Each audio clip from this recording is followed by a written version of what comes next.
Hello. तो आज हम स्टार्ट करते हैं biology. Cell the unit of life, fully based on NCERT पर ही बेस्ड है पूरी की पूरी जो है ये। तो हम ये देखते हैं,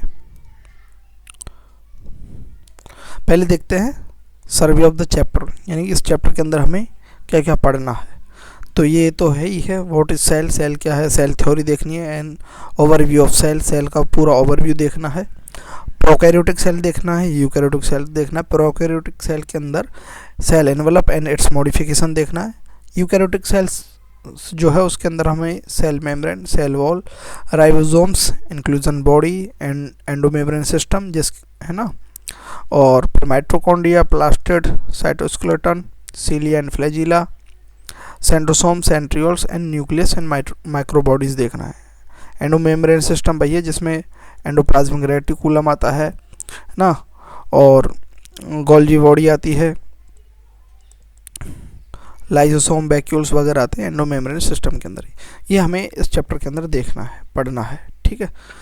तो हमेशा से देखते हैं, पढ़ते हैं, सुनते हैं कि सेल क्या है, fundamental and structural, fundamental structural यहाँ कॉमा है, and functional unit of life है।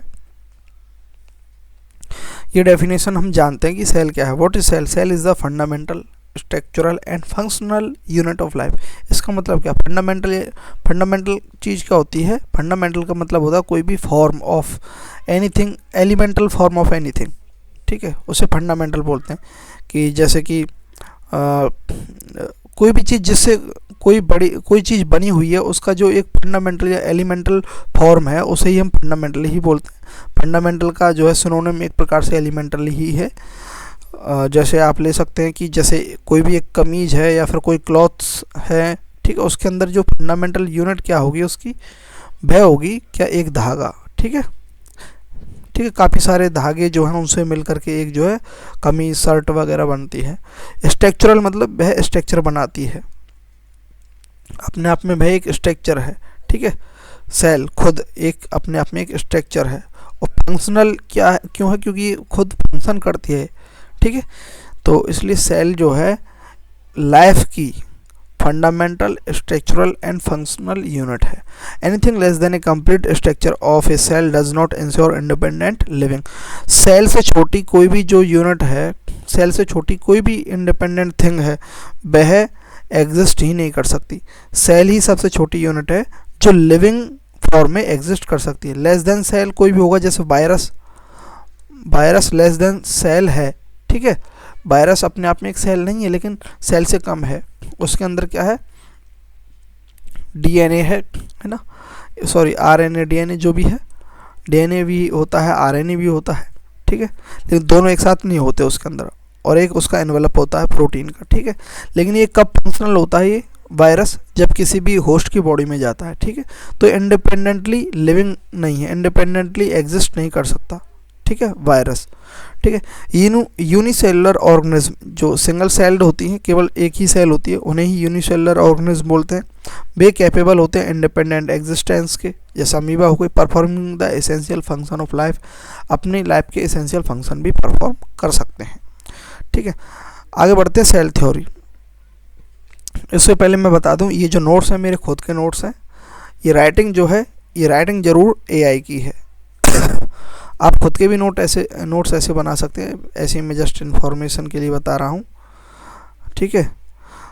अपने नोट्स हैं तो उनको एक नोटबुक LM नाम से एक ऐप है, वो सॉफ्टवेयर और ऐप दोनों है, और वेब पर भी है, उसमें आप डाल करके ऐसे बना सकते हैं, ठीक है।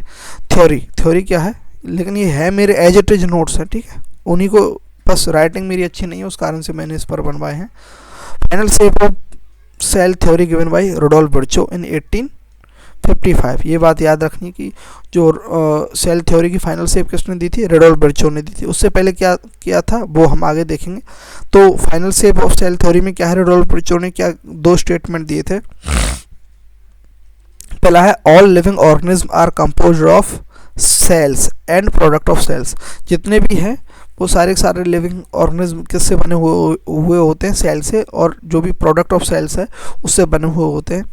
जो दूसरा स्टेटमेंट क्या है, all cells arises from pre existing cell. जितने भी सेल्स हैं अभी जो प्रेजेंट में हैं वह कहाँ से आई हैं, पहले जो सेल्स प्रेजेंट थी उनसे आई हैं, ठीक है। तो ओमनिस सेलुला ई सेलुला। अब आपके मन में एक क्वेश्चन होगा कि जो स्टार्टिंग वाली सेल थी वो कहाँ से आई, तो ये एवोल्यूशन का टॉपिक है, यहाँ टॉपिक नहीं है। तो all cell arises from pre existing cells, तो इसी को क्या बोला है, ओमनिस सेलुला ई सेलुला, ठीक है। नेक्स्ट देखते हैं हिस्ट्री क्या थी जो सेल थ्योरी है उसकी। इन 1838 में मैथियस स्लेडन नाम के कौन थे, जर्मन बॉटनिस्ट थे। उन्होंने क्या है, प्लांट्स के ऊपर डिफरेंट टाइप ऑफ सेल्स थे, ठीक है, उनको स्टडी किया था जो क्या बनाते थे, प्लांट टिश्यू बनाते थे। तो मैथियस स्लेडन ने 1838 में क्या वो किया था, आइडेंटिफाई किया था प्लांट सेल्स को किया था। और इन 1839 के अंदर थियोडोर स्वान जो ब्रिटिश जूलॉजिस्ट थे, उन्होंने क्या है, plasma membrane outer thin layer थी उसके बारे में बताया। और unique character of plant cell is presence of cell wall, है ना। Plants and animal form by cell and product of cell, ये भी किन्होंने बताया था, स्वान ने बताया था। फिर जो कंप्लीट जो सेव दिया था सेल थ्योरी का, इन दोनों के स्टेटमेंट्स लेकर के, इन दोनों को समझ करके रुडोल्फ बर्चो ने इन 1855 में रुडोल्फ बर्चो ने फाइनल सेव दिया था। तो ये दो साइंटिस्ट हैं, ठीक है। एंड ओवरव्यू ऑफ सेल्स, जैसे कि हमने स्टार्टिंग में ही बता दिया कि कैसे कैसे क्या पढ़ना है। ओवरव्यू देख लेते हैं सेल का। सेल दो प्रकार की होती है, यूकैरियोटिक सेल जिसके अंदर 80S के राइबोसोम्स होते हैं, और दूसरी होती है प्रोकैरियोटिक सेल्स जिनमें 70S के राइबोसोम्स होते हैं। यूकैरियोटिक सेल जो होती है वह मेम्ब्रेन बाउंड न्यूक्लियाई होता है, उसके अंदर अदर मेम्ब्रेनस स्ट्रक्चर होती हैं, ठीक है, यानी कि सेल ऑर्गेनल्स होते हैं, मेम्ब्रेन बाउंड सेल ऑर्गेनल्स होते हैं, अदर मेम्ब्रेनस स्ट्रक्चर ऑर्गेनल्स होते हैं, जैसे endoplasmic reticulum, Golgi body, mitochondria होते हैं। प्रोकैरियोटिक सेल्स के अंदर 70S राइबोसोम, 80S ही मैंने यहाँ स्टार्टिंग में इसलिए लिख दिया क्योंकि ये स्ट्रक्चर जो है दोनों के अंदर प्रेजेंट होती है, नॉन मेम्ब्रेनस होती है, लेकिन यूकैरियोटिक के अंदर 80S होते हैं और प्रोकैरियोटिक सेल्स के अंदर 70S होते हैं। विदाउट मेम्ब्रेन होता है इसका न्यूक्लियस, जिसे न्यूक्लियोइड बोलते हैं, ठीक है, विदाउट मेम्ब्रेन होता है,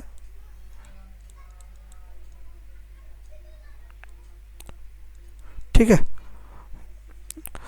तो ऐसे भी याद रख सकते हैं, विदाउट मेम्ब्रेन होता है इसका न्यूक्लियस प्रोकैरियोटिक सेल्स का। No membrane bound organelles present होते हैं, no membrane bound organelles present, ठीक है। नॉन मेम्ब्रेनस जो स्ट्रक्चर है present in both cell, that is known as ribosomes. और राइबोसोम्स जो हैं दोनों में प्रेजेंट होते हैं और नॉन मेम्ब्रेनस होते हैं दोनों के अंदर।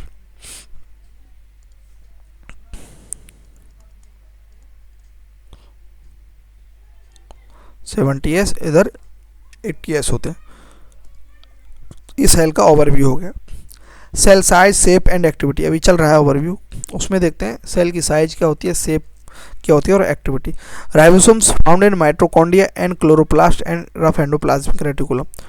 देखो, एक तो राइबोसोम्स सेल्स के अंदर तो पाया जाता है, लेकिन सेल ऑर्गेनल्स के अंदर भी पाया जाता है, इसलिए राइबोसोम्स को क्या बोलते हैं, organelle of cell organelle of organelle, sorry, है ना। राइबोसोम्स माइटोकॉन्ड्रिया के अंदर भी पाया जाता है, क्लोरोप्लास्ट के अंदर भी पाया जाता है और रफ एंडोप्लाज्मिक रेटिकुलम पर भी पाया जाता है, ठीक है। इनके अंदर पाया जाता है और इसके ऊपर पाया जाता है। एंडोप्लाज्मिक रेटिकुलम के ऊपर अगर राइबोसोम्स पाए जाते हैं तो उसे रफ एंडोप्लाज्मिक रेटिकुलम बोलते हैं, ठीक है। सेंट्रोसोम इन एनिमल सेल्स, और सेंट्रोसोम्स जो होते हैं वे केवल एनिमल सेल्स के अंदर प्रेजेंट होते हैं। क्यों, नॉन मेम्ब्रेनस बाउंड स्ट्रक्चर है, हेल्प इन सेल डिवीजन, है ना, ओनली एनिमल सेल्स के अंदर प्रेजेंट होते हैं क्या, सेंट्रोसोम्स। तो ये अब देखते हैं cell differ greatly in size, shape and activity. जैसे PPLO, pleuropneumonia like organism 0.1 micrometre का होता है। माइकोप्लाज्मा जो होता है वह 0.3 माइक्रोमीटर का होता है इन लेंथ में। इसके ऊपर माइकोप्लाज्मा के ऊपर क्या है, सेल वॉल नहीं होती है, ठीक है। बैक्टीरिया क्या है, 3 to 5 माइक्रोमीटर का होता है। विदाउट सेल वॉल के बैक्टीरिया क्या है, माइकोप्लाज्मा होता है ना। माइकोप्लाज्मा बैक्टीरिया क्या होता है, 3 to 5 माइक्रोमीटर का होता है। RBC 7 माइक्रोमीटर की डायमीटर की होती है। लार्जेस्ट सेल जो होती है वह क्या, an egg of ostrich. Nerve क्या होती है, लॉन्गेस्ट सेल होती है, नर्व सेल लॉन्गेस्ट सेल होती है। शेप में भी डिस्क लाइक, पॉलीगोनल, ऐसी डिस्क लाइक हो सकती है शेप, पॉलीगोनल हो सकती है शेप,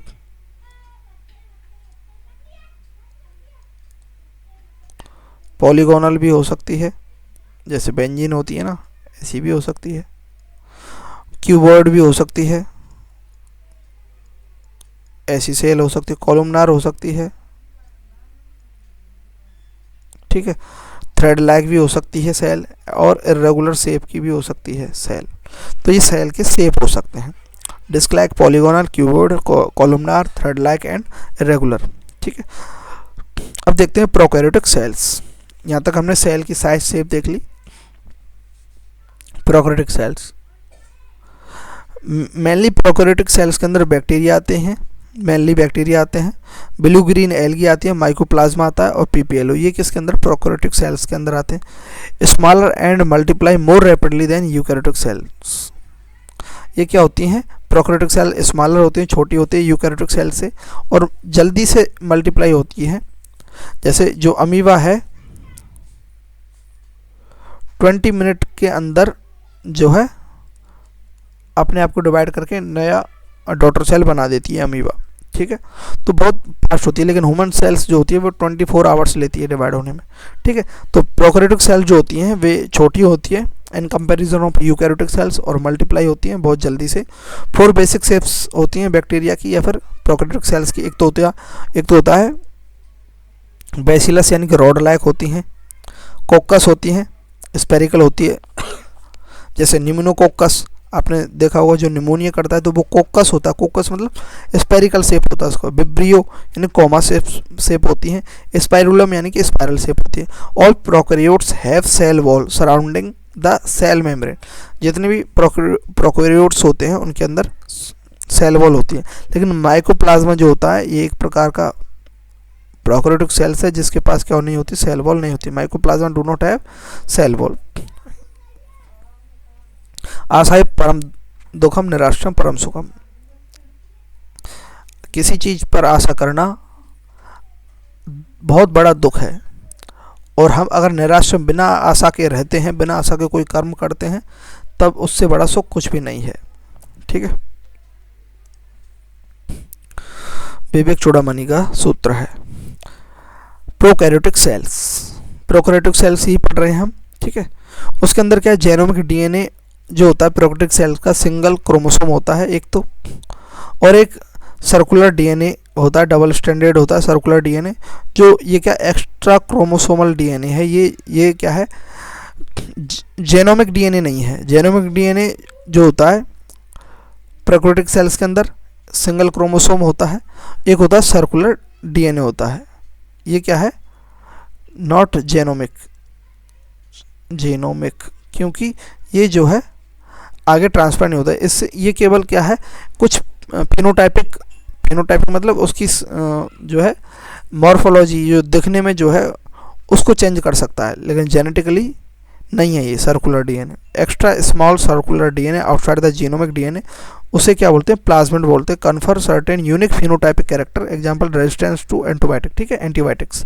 तो किसी के अंदर मान लेते हैं एंटीबायोटिक रेजिस्टेंट कोई बैक्टीरिया है, तो मतलब उसके अंदर जो प्लाज्मिड है, एक्स्ट्रा सर्कुलर डीएनए है, वह किसके लिए वर्क कर रहा है, फिनोटाइपिक जो कैरेक्टर शो कर रहा है वह एंटीबायोटिक को रजिस्ट करने के लिए, यानी कि उसके ऊपर कोई एंटीबायोटिक डाल रहे हैं, टेट्रासाइक्लिन या फिर एम्पिसिलिन, है ना। तो ये 2 प्रकार के रेजिस्टेंस शो कर रहा है। टेट्रासाइक्लिन रेजिस्टेंट बैक्टीरिया भी होते हैं, तो उन पर डालते हैं तो कोई भी इफेक्ट शो नहीं करता है ना, उनके रेजिस्टेंस शो करते हैं ये प्लाज्मिड। ये जो बायोटेक्नोलॉजी का पार्ट है, a specialised differentiated form of cell membrane called mesosome is the characteristics of prokaryotes form by extension of plasma membrane. तो ये मेसोसोम जो होते हैं प्रोकैरियोटिक सेल्स के अंदर जो मेम्ब्रेन होती है, सेल मेम्ब्रेन होती है, उसका जो एक्सटेंशन हो जाता है, मतलब फोल्डिंग हो जाती है, ठीक है, बढ़ जाती है, फोल्डिंग एक्सटेंड हो जाती है, उसे मेसोसोम बोलते हैं। Mesosome DNA replication, respiration, secretion इनमें हेल्प करता है। ठीक है, आगे लिखा होगा तो देख लेंगे, मैं बोलता भी जा रहा हूँ। ठीक है, तो ये क्या है, एक प्रोकैरियोटिक सेल है। इसके अंदर जो है सेल एनवलप होता है। सेल एनवलप में आउटर मोस्ट लेयर जो होती है थिक है, ये देखो ग्लाइकोकैलिक्स है। सेकंड नंबर पे जो आती है वह आती है सेल वॉल आती है। थर्ड नंबर पे इनर मोस्ट जो है वह है सेल मेम्ब्रेन है। सेल मेम्ब्रेन की जो फोल्डिंग है, देखो ये फोल्डिंग है, उसी को मेसोसोम बोलते हैं। ठीक है, ये सेल एनवलप हो गया। जो बैक्टीरिया होता है या फिर प्रोकैरियोट्स होते हैं, उनके ऊपर क्या है, कुछ फिम्बरी होती है। फिम्बरी क्या होती है, कुछ अटैचमेंट के लिए, किससे, रॉक या होस्ट से अटैचमेंट के लिए कुछ स्ट्रक्चर होती हैं आउटर मोस्ट जो है लेयर या एनवलप पर, सेल के एनवलप पर। ये स्ट्रक्चर क्या करती हैं, अटैचमेंट के लिए वर्क करती हैं, या किसी भी होस्ट से अटैच करने के लिए बैक्टीरिया को फिम्बरी बोलते हैं इनको। ठीक है, दूसरा होता है प्लाई। प्लाई जो स्ट्रक्चर होते हैं ये एक स्पेशल प्रोटीन पिलीन की बनी हुई होती हैं। इनका यूज क्या है, सेक्सुअल रिप्रोडक्शन में भी होता है। बैक्टीरिया सेक्सुअल रिप्रोडक्शन प्लाई के जरिए भी कर सकता है ना। और इसके अंदर क्या है, इंक्लूजन्स बॉडी होती हैं। जैसे ये इंक्लूजन्स बॉडी हैं, जैसे फॉस्फेट ग्रेन्यूल्स हो सकते हैं, साइनोफाइसिन ग्रेन्यूल हो सकते हैं, ग्लाइकोजन ग्रेन्यूल्स हो सकते हैं। Reserve material present in cytoplasm, life free. तो ये जो रिजर्व मटेरियल है किसके फॉर्म में हो सकता है, फॉस्फेट ग्रेन्यूल्स के रूप में हो सकता है, साइनोफाइसिन ग्रेन्यूल्स के रूप में हो सकता है, ग्लाइकोजन ग्रेन्यूल्स के रूप में हो सकता है ना। और गैस वैक्यूल्स भी हो सकते हैं, जो ग्रीन पर्पल बैक्टीरिया है ना, और उनके अंदर भी गैस वैक्यूल भी हो सकते हैं। तो ये क्या होते हैं, ये साइटोप्लाज्म में फ्रीली पड़े रहते हैं। ठीक है, और राइबोसोम्स क्या होते हैं, 50 to 20 नैनोमीटर के होते हैं राइबोसोम्स। नॉन मेम्ब्रेनस होते हैं, हमने देख लिया है। Associated with plasma membrane, plasma membrane के साथ ये एसोसिएटेड रहते हैं। ठीक है, और ये कौन से होते हैं, 70s होते हैं, किसमें, प्रोकैरियोट्स के अंदर। लार्ज होते हैं 50s, इनकी जो 70s प्रोकैरियोट्स के अंदर 70s राइबोसोम्स मिलते हैं। वो दो सब यूनिट से मिलकर बने होते हैं। लार्ज सब यूनिट 50s और स्मॉल 30s से मिलकर के 70s बनते हैं। Ribosomes site of protein synthesis होते हैं। ये फ्लैजिला है। फ्लैजिला के ये क्या है, बेसल बॉडी है, और ये हुक है, और ये पीछे का जो है ये क्या, फिलामेंट है। ठीक है, ये क्या है, फिलामेंट है। ठीक है, basal body, hook and filament होते हैं किसके अंदर, प्रोकैरियोटिक फ्लैजिला के अंदर। ठीक है, तो ये हमने देख लिया। ये जेनोमिक डीएनए है। ठीक है, ऐसे ही जो है पड़ा हुआ है साइटोप्लाज्म के अंदर। और ये क्रोमेटोफोर्स है। क्रोमेटोफोर्स क्या है, प्रेजेंट इन साइनोबैक्टीरिया, कंटेन पिगमेंट, जो पिगमेंट कंटेन करते हैं। ठीक है, बैक्टीरिया को लिए जो कलर प्रोवाइड करते हैं। और ये क्या है, क्रोमेटोफोर क्या, कलर भी प्रोवाइड कर सकते हैं और फोटोसिंथेसिस भी करते हैं। ठीक है, और प्लाज्मिड, ये सर्कुलर डीएनए है, रेड कलर की ये जो है ये प्लाज्मिड्स है। ठीक है, तो ये प्रोकैरियोटिक सेल हो गई। नेक्स्ट देखते हैं cell envelope and its modification. अब उसका आगे मॉडिफिकेशन भी देखते हैं और उसको अच्छे से देखते हैं। ग्लाइकोकैलिक्स आउटर मोस्ट होता है, उसके बाद सेल वॉल, उसके बाद सेल मेम्ब्रेन होते हैं। ये तीनों मिलकर के act as a single protective unit की तरह वर्क करते हैं। ग्लाइकोकैलिक्स क्या होता है, मेड अप ऑफ कार्बोहाइड्रेट्स, जो कि म्यूकोपॉलीसैकेराइड होता है। कार्बोहाइड्रेट है, म्यूकोपॉलीसैकेराइड होता है। Differ in composition and thickness among different bacteria. Glycocalyx जो है अलग अलग बैक्टीरिया में अलग अलग कंपोजिशन होता है और अलग अलग थिकनेस होती है। 2 टाइप्स होते हैं ग्लाइकोकैलिक्स का। अगर ग्लाइकोकैलिक्स क्या है, थिक है, जैसे ये जो रेड जो सॉरी ये येलो है, ये क्या है, ग्लाइकोकैलिक्स है। अगर ये थिक है, टफ है, इट प्रोवाइड पैथोजेनिसिटी। थिक और टफ होने पर उसे क्या बोलेंगे, हम कैप्सूल बोलेंगे। ठीक है, कैप्सूल बोलेंगे अगर ग्लाइकोकैलिक्स थिक और टफ है। तो ये ग्लाइकोकैलिक्स अगर कैप्सूल के फॉर्म में है तो यह पैथोजेनिसिटी प्रोवाइड करते हैं, यानी कि डिजीज कॉजिंग एबिलिटी आ जाती है बैक्टीरिया के अंदर। जिन बैक्टीरिया के ऊपर जो ग्लाइकोकैलिक्स है कैप्सूल के फॉर्म में यानी कि थिक एंड टफ है, दे आर कॉजिंग डिजीज। दूसरा है अगर ग्लाइकोकैलिक्स जो है लूज है या स्टिकी एंड लूज है, ठीक है, तो ये क्या बनाता है, लूज शीत बनाता है, जैसे स्लाइम लेयर भी बोलते हैं, स्लाइम लेयर बोलते हैं। प्रिवेंट फ्रॉम डेसिकेशन, यानी कि ये केवल इतना काम करता है, ये क्या है, बैक्टीरिया को क्या नहीं बनाता, पैथोजेनेटिक नहीं बनाता, यानी कि डिजीज कॉजिंग बैक्टीरिया नहीं बनाता अगर लूज एंड स्टिकी ग्लाइकोकैलिक्स है। तो ये केवल इतना वर्क करता है कि अपना जो लॉस ऑफ वाटर है उसको नहीं होने देता है। सेल वॉल देखते हैं, तो ये ग्लाइकोकैलिक्स हो गया। सेकंड है सेल वॉल। सेल वॉल क्या, made up of peptidoglycan, peptide plus glycan. तो ग्लाइकन जो है, ग्लाइकन क्या होता है, ग्लाइकन जो है ये बना हुआ होता है NAG and NAM, N acetyl glucose और NAM, N acetyl muramic acid and N acetyl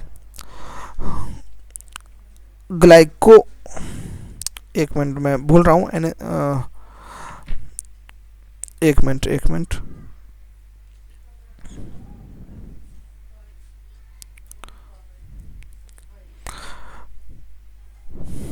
cell wall का फंक्शन क्या है, एक मिनट, NAM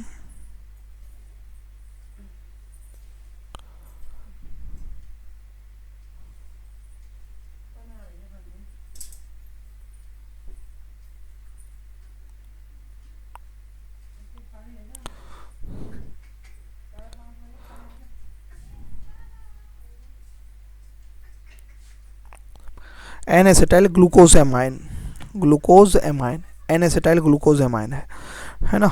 इन दो के पॉलीमर से बना हुआ होता है ये, है ना, पॉली पेप्टिडोग्लाइकन। ग्लाइकन जो है किसका पॉलीमर होता है,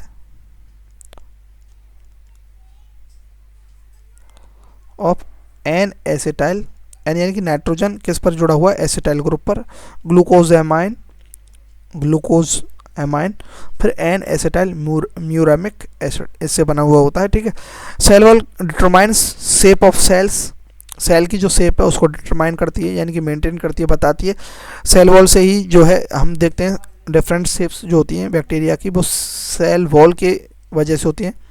और सेल वॉल क्या करती है, स्ट्रक्चरल सपोर्ट भी करता है, प्रिवेंट करता है ऑस्मोटिक बर्स्टिंग, यानी कि अगर ऑस्मोसिस के जरिए ज़्यादा वाटर उसके अंदर आ जाता है सेल के अंदर, तो उसे बर्स्ट होने से, यानी कि फटने से बचाता है। प्रिवेंट कोलैप्सिंग, और कई बार क्या है, बिल्कुल प्लाज्मोलाइसिस हो जाता है, यानी कि वाटर बिल्कुल बाहर चला जाता है, तो कोलैप्सिंग होने से भी सेल वॉल बचाती है, ठीक है। प्लाज्मा मेम्ब्रेन क्या है, made up of lipid bilayer, lipid जो होता है फॉस्फोलिपिड होता है ना, मेनली फॉस्फोलिपिड होता है।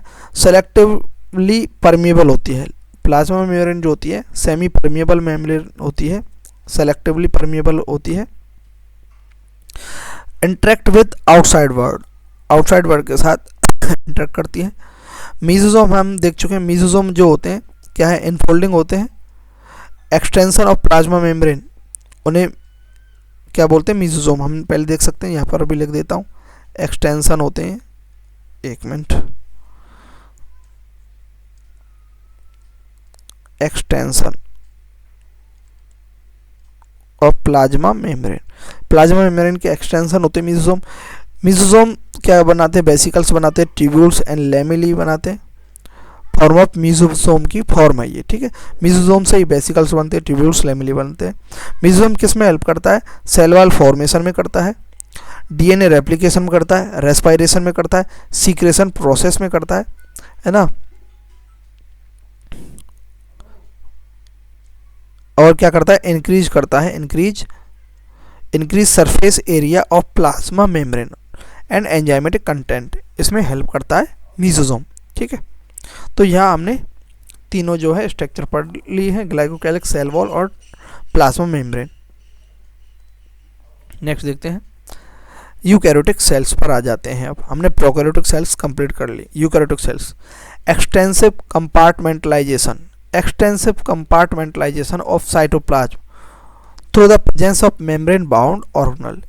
सीधी सी बात है, इसका मतलब क्या है, यूकैरियोटिक सेल्स का मतलब होता है जिससे ये सेल है, इस सेल के अंदर भी और बहुत सारे कंपार्टमेंट हैं। कंपार्टमेंट मतलब सेल भी तो एक कंपार्टमेंट है, ठीक है। कंपार्टमेंट मतलब सेल वर्ड कहाँ से आया है, हालांकि मुझे इंट्रोडक्शन में ये बताना चाहिए। सेल मतलब एक कोई भी एक रूम, सेल पहले किसको बोला जाता था, एक सेपरेट जो रूम होता था या फिर सेपरेट कोई भी जेल का कोई रूम होता था, उसे ही तो सेल बोलते हैं, ठीक है। तो सेल क्या है, ये सेपरेट एक यूनिट है इसके अंदर और जो कंपार्टमेंट हैं अलग से, जो सेल मेम्ब्रेन जिसके पास मेम्ब्रेन है, ठीक है, तो वो क्या है, एक्सटेंसिव कंपार्टमेंटलाइजेशन किस में पाया जाता है, यूकैरियोटिक सेल्स में। यानी सेल के अंदर और भी छोटे छोटे कंपार्टमेंट पाए जाते हैं, उन्हें क्या बोलते हैं, सेल ऑर्गेनल बोलते हैं, मेम्ब्रेन बाउंड ऑर्गेनल बोलते हैं। ऑल यूकैरियोटिक सेल्स जो होते हैं are not identical, all eukaryotic cells are not identical, ठीक है। अब देखते हैं, एक तो ये दे रखा है यूकैरियोटिक सेल्स बना रखी है, ये यूकैरियोटिक सेल है।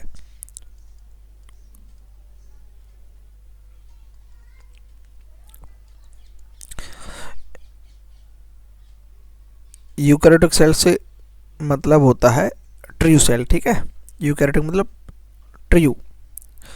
हाँ,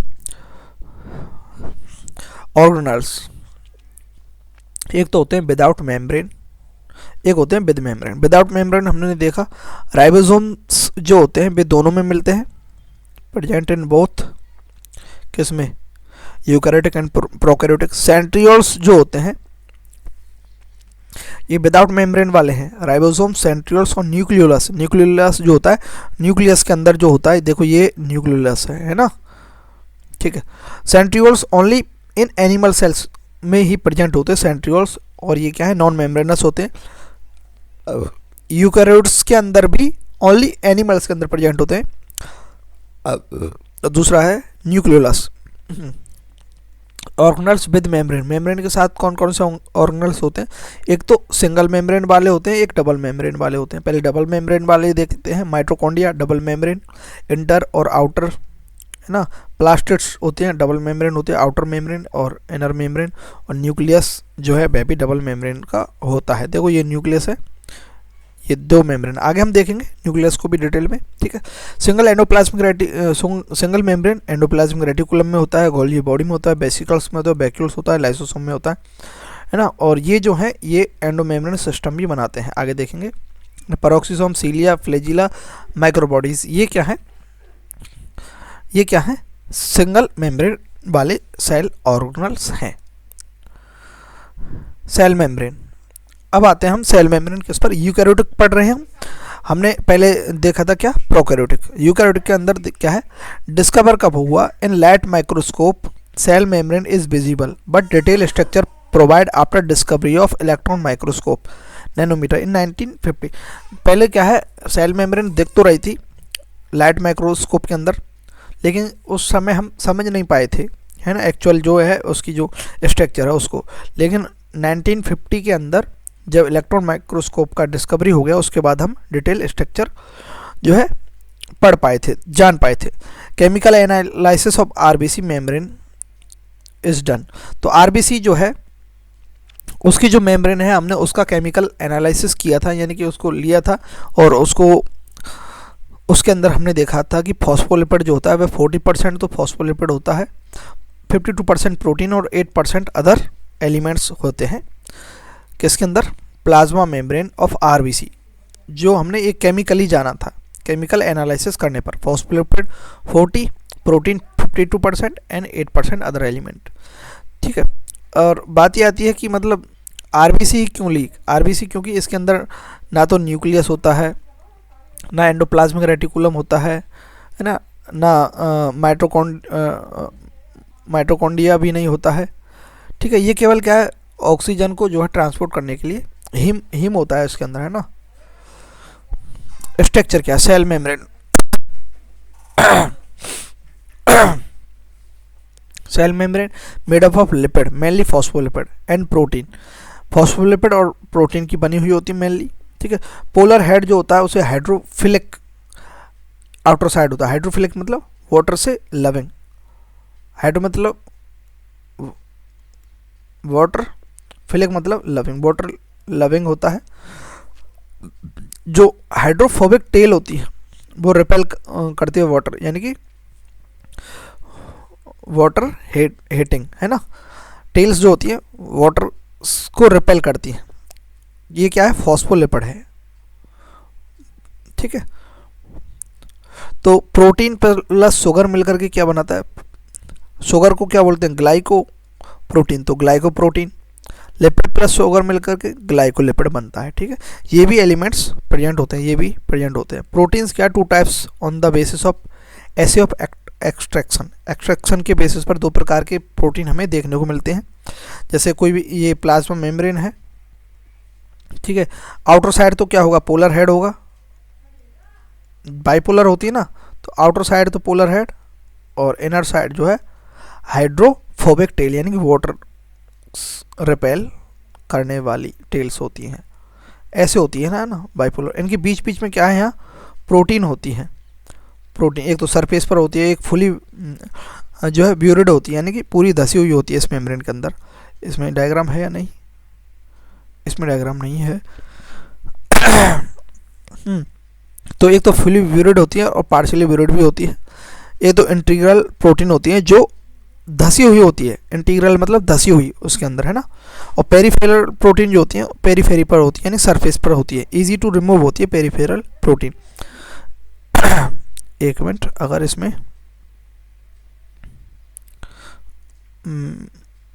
एक सेकंड, है ना, डायग्राम बता देता हूँ मैं आपको। तो देखो मैं डायग्राम बता देता हूँ, देखो ये रहा।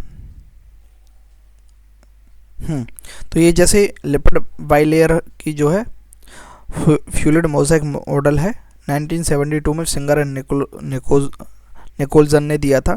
तो ये देखो, ये जो है हाइड्रोफिलिक हेड है और ये हाइड्रोफोबिक टेल है।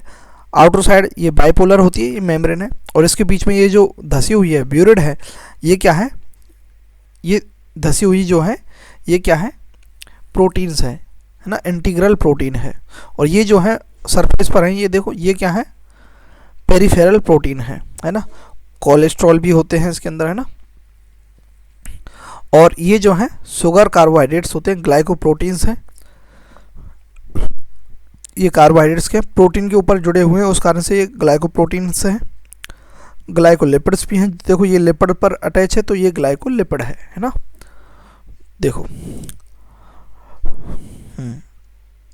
फ्लूइड मोज़ेक मॉडल जो है सिंगर एंड निकोलसन ने दिया था 1972 में। फ्लूइडिटी क्या है, फ्लूइडिटी यानी क्वासी मतलब सेमी होता है, यानी कि आधा। Quasi fluid nature of lipid enables करता है lateral movement of proteins with in the overall bilayer. Bilayer के बीच में जो प्रोटीन्स है, लेटरल प्रोटीन्स हैं जो पार्शियली और फुली ब्यूरिड है, धसी हुई है, वो लेटरली मूवमेंट कर सकती हैं, एक जगह से दूसरी जगह जा सकती हैं, क्योंकि जो मेम्ब्रेन है क्वासी फ्लूइड है, यानी आधी फ्लूइड है। फ्लूइडिटी किस में हेल्प करती है, सेल ग्रोथ में हेल्प करती है, फॉर्मेशन ऑफ इंटरसेलुलर जंक्शन, एक सेल दो सेल के बीच का जो जंक्शन है उसे इंटरसेलुलर जंक्शन बोलते हैं। एंडोसाइटोसिस में भी हेल्प करती है। फ्लूइडिटी है तो कोई भी चीज़ अंदर लेने के लिए सेल ईजिली जो है उसको अंदर ले लेगी, एंडोसाइटोसिस कर सकती है, यानी कि भोजन बना सकती है, ले सकती है। सेल डिवीजन में भी फ्लूइडिटी हेल्प करती है। ये हमने स्ट्रक्चर देख लिया है ना। Importance of fluidity cell growth में, फॉर्मेशन ऑफ इंटरसेलुलर जंक्शन में, सीक्रेशन, एंडोसाइटोसिस, सेल डिवीजन में भी हेल्प करती है, ठीक है। ट्रांसपोर्टेशन बाय प्लाज्मा मेम्ब्रेन, ठीक है। अब ट्रांसपोर्टेशन देख लेते हैं। ये आपको ऐसा लिखा हुआ दिख रहा है, लेकिन बहुत इजी है, आप इसे पढ़ेंगे तो समझ में आ जाएगा। Most important function of plasma membrane जो है वह क्या, ट्रांसपोर्ट मॉलिक्यूल अक्रॉस इट, अपने अक्रॉस जो है मॉलिक्यूल का ट्रांसपोर्ट करवाना ही क्या है इसका फंक्शन है प्लाज्मा मेम्ब्रेन का, ठीक है। Plasma membrane is selectively to some molecule present, इसका मतलब होता है प्रेजेंट, ठीक है, present on either side of it, ठीक है। ये जो सेलेक्टिवली क्यों होती है, सेलेक्टिवली परमिएबल है प्लाज्मा मेम्ब्रेन। जो भी मॉलिक्यूल्स इसको किसी भी साइड, अंदर से बाहर की ओर या बाहर से अंदर की ओर, दोनों साइड से ट्रांसपोर्ट करवाने हैं तो ये सेलेक्टिवली मॉलिक्यूल्स को ट्रांसपोर्ट करवा सकती है, हर मॉलिक्यूल्स को ट्रांसपोर्ट नहीं कर सकती। पैसिव ट्रांसपोर्ट क्या होता है, molecule can move briefly across the membrane without any requirement of energy, किसी भी एनर्जी के रिक्वायरमेंट के मेम्ब्रेन के अक्रॉस जो है मॉलिक्यूल्स चले जाते हैं, उसे पैसिव बोलते हैं। जैसे न्यूट्रल सॉल्यूट्स जो होते हैं, जो न्यूट्रल्स होते हैं है ना, उनमें कोई भी चार्ज नहीं है, ठीक है। From high concentration to low concentration, that is known as simple diffusion, है ना। Movement of water by diffusion is called osmosis.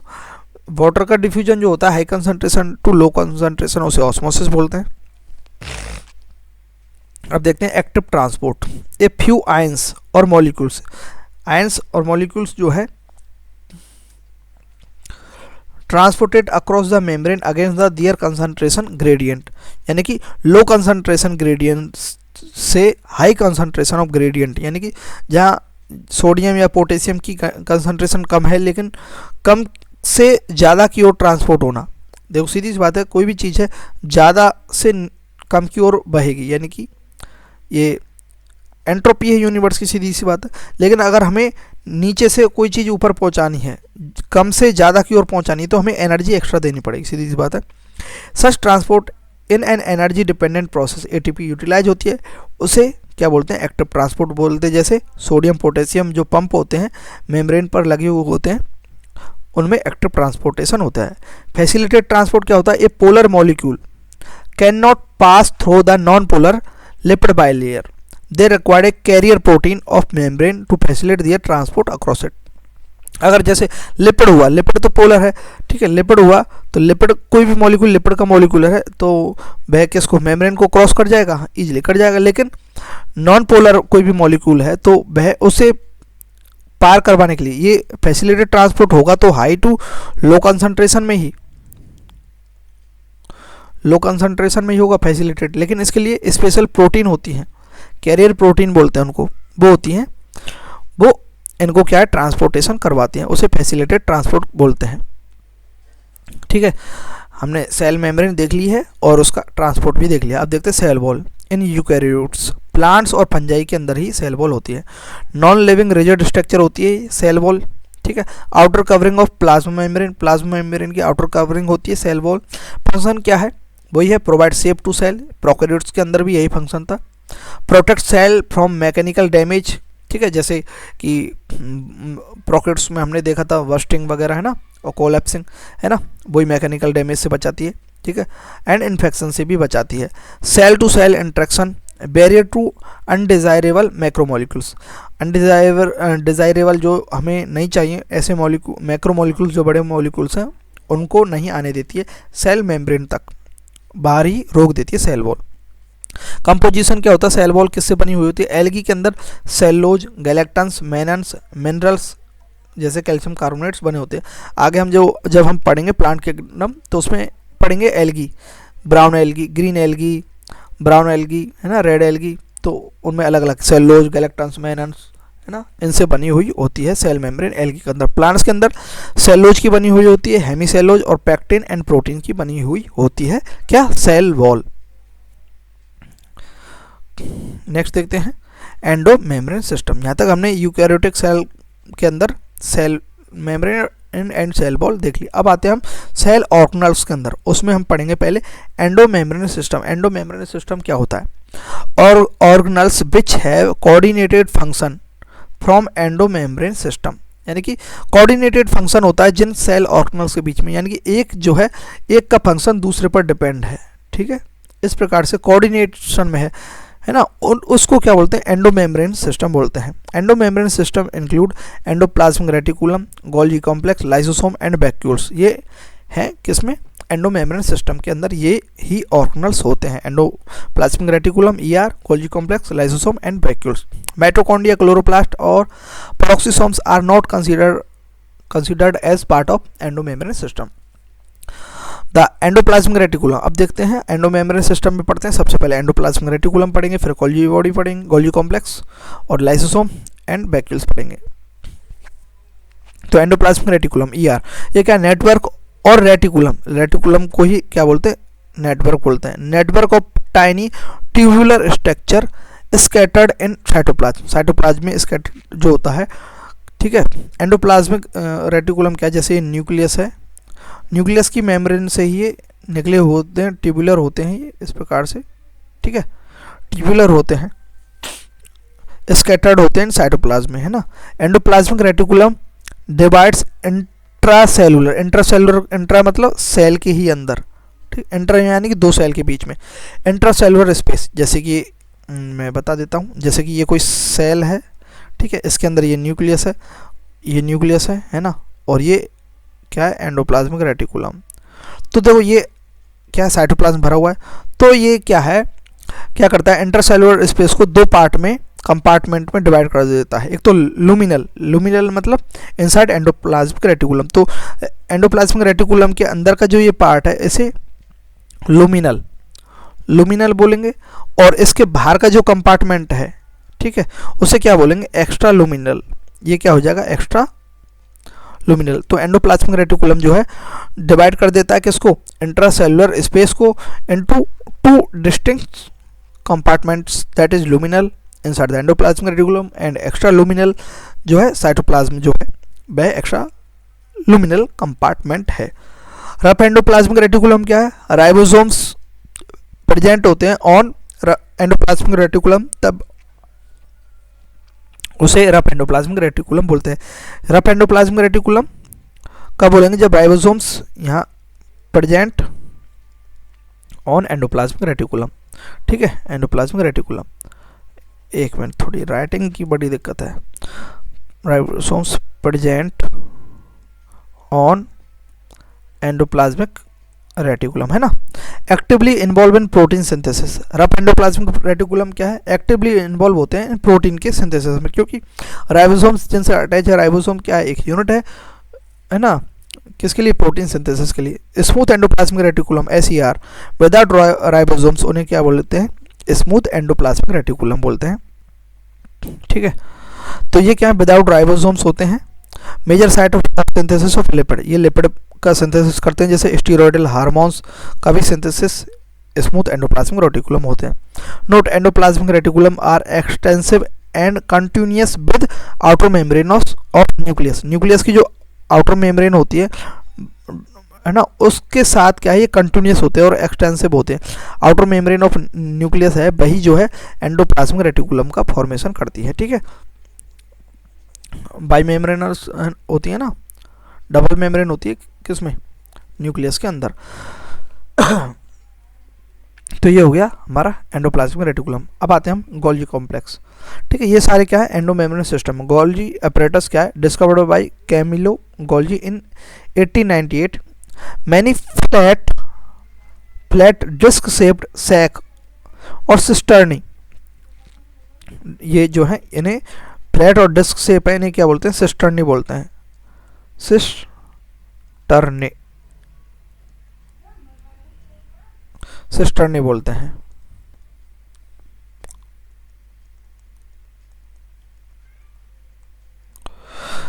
ठीक है, सिस्टर्नी बोलते हैं, जिनकी जो डायमीटर होता है 0.5 to 1 माइक्रोमीटर जो है इनका डायमीटर होता है,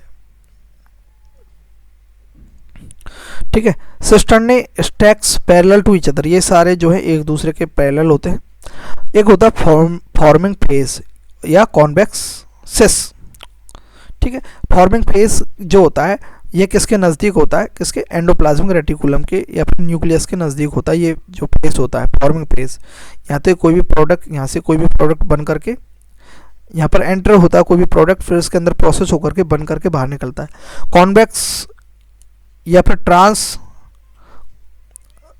कॉनकेव और सिस, फॉर्मिंग फेज को कॉन्वेक्स और सिस बोलते हैं।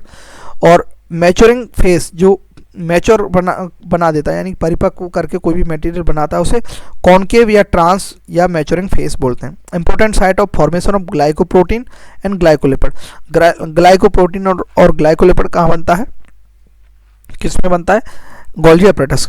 यहाँ मान लेते हैं प्रोटीन और शुगर इसके अंदर एंटर हो गया। प्रोटीन कहाँ से, एंडोप्लाज्मिक रेटिकुलम से, रफ एंडोप्लाज्मिक रेटिकुलम से एंटर होकर के बाहर क्या निकालेगा, ग्लाइको प्रोटीन निकालेगा। और स्मूथ एंडोप्लाज्मिक रेटिकुलम से क्या आ गया, लिपिड, है ना, और कार्बोहाइड्रेट आ गया बाहर से, तो उसको मिला करके ग्लाइकोलिपिड बना देगा। तो ये क्या इंपॉर्टेंट साइट है, formation of glycoprotein and glycolipid, क्या, Golgi apparatus। Principally performs the function of packaging material, कोई भी मटेरियल है, कोई भी एंजाइम्स है, उनको क्या करता है, पैकेजिंग कौन करता है, गोल्जी apparatus।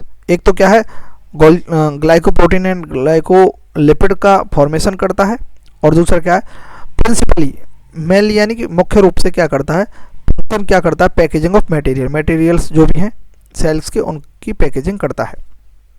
कौन, गोल्जी अपैरेटस। नेक्स्ट जो है lysosome, membrane bound vesicular structure होती है lysosome, form by the process of packaging in Golgi apparatus. देखो एंडोमेम्ब्रेन सिस्टम क्यों है, क्योंकि देखो एंडोप्लाज्मिक रेटिकुलम है, ठीक है, उसके आगे क्या है, गोल्जी अपैरेटस है, उसके आगे क्या बन सकता है, लाइसोसोम बन सकता है, वैक्यूल भी बन सकता है। ये इसमें क्या गोल्जी अपैरेटस में पैकिंग होती है, प्लस फॉर्मेशन होता है ग्लाइकोप्रोटीन ग्लाइकोलिपिड का। एंडोप्लाज्मिक रेटिकुलम दो प्रकार का, स्मूथ और रफ से यहाँ प्रोटीन जाएगा, स्मूथ से लिपिड जाएगा, और इसके अंदर सेल जो है साइटोप्लाज्म उसके अंदर कार्बोहाइड्रेट तो है ही, कार्बोहाइड्रेट और लिपिड मिला करके क्या बन गया, ग्लाइकोलिपिड। कार्बोहाइड्रेट प्लस प्रोटीन मिला करके क्या बन गया, ग्लाइकोप्रोटीन, ठीक है। और कोई भी अदर जो हार्मफुल मटेरियल है साइटोप्लाज्म के अंदर वो इसके अंदर जाते हैं गोल्जी अपैरेटस के अंदर, और उनकी पैकिंग कर देता है क्या, Golgi apparatus. Lysosomes form by the process of packaging in Golgi apparatus. Lysosomal vesicles rich in hydrolytic enzymes, hydrolases जैसे लाइपेज, प्रोटीएज, कार्बोहाइड्रेज, न्यूक्लियस, ये क्या है, लाइसोसोमल वेसिकल्स होते हैं। ये कहाँ पर बनते हैं, गोल्जी अपैरेटस के अंदर बनते हैं, और ये क्या है, हाइड्रोलाइटिक एंजाइम कंटेन करते हैं, ठीक है। तो ये इनकी ये क्या है, एक्टिवेट कब होते हैं, एसिडिक पीएच पर ये एक्टिवेट हो जाते हैं ये, ठीक है। अब आते हैं हम वैक्यूल्स। मेम्ब्रेन बाउंड स्पेस होता है वैक्यूल्स, एक प्रकार का स्पेस है मेम्ब्रेन बाउंड का। इसके अंदर क्या होता है, वाटर हो सकता है, सैप हो सकता है, सैप यानी कोई भी मटेरियल जो होता है प्लांट्स या फिर सेल्स का, सैप एक प्रकार का, ठीक है, सैप होता है ना।